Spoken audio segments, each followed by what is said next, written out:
Feeling ill? Having trouble breathing? If yes, you should consider doing a COVID-19 test. But how does such a test even work? In this video, I will show you how the PCR test works, one of the most common COVID-19 tests. PCR, or polymerase chain reaction, is a method for multiplying DNA to obtain enough of it for further analysis. It works by using an enzyme called DNA polymerase that is used in cells to duplicate the DNA during cell division. It works by taking a primer that tells it what to copy and a single strand of DNA to duplicate it and create a double-stranded DNA again. But how can we diagnose COVID-19 with this? Because we can select which DNA is copied by selecting an appropriate primer, we can then only duplicate DNA from SARS-CoV-2. We then use something called quantitative PCR or qPCR to measure in real time the duplication of DNA. If more and more DNA is being created, we know that the DNA of SARS-CoV-2 was present in the beginning. That sounds great, but how does it work? To begin with, we create a solution using the DNA, the primers, the polymerase, and some fluorescent DNA dye. Additionally, we add some chemicals to create an optimal reaction environment and some basic building blocks for DNA.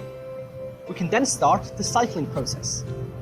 In each cycle, the temperature is first raised to about 90 degrees Celsius to separate the DNA into two single strands. After that, the temperature is lowered to let primers attach to the DNA and let the polymerase do its job. After each cycle, the sample is irradiated with a specific frequency of light to excite the DNA dye. The fluorescence is then measured, and the more fluorescence there is, the more DNA has been copied.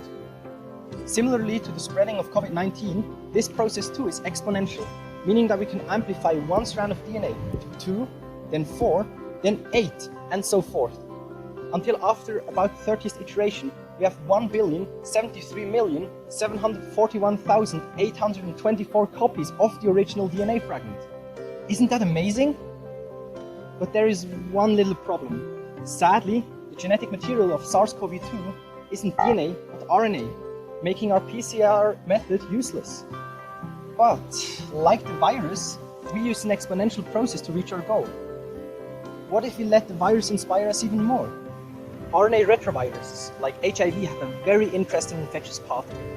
Instead of using their RNA directly to create more copies of themselves, they use an enzyme called reverse transcriptase to translate their RNA to DNA. We can exploit that process and use the reverse transcriptase to translate the RNA of SARS-CoV-2 to DNA so that we can use normal PCR. That's right, we fight viruses with tools taken from other viruses. And who knows what other useful mysteries those little parasites might still hold.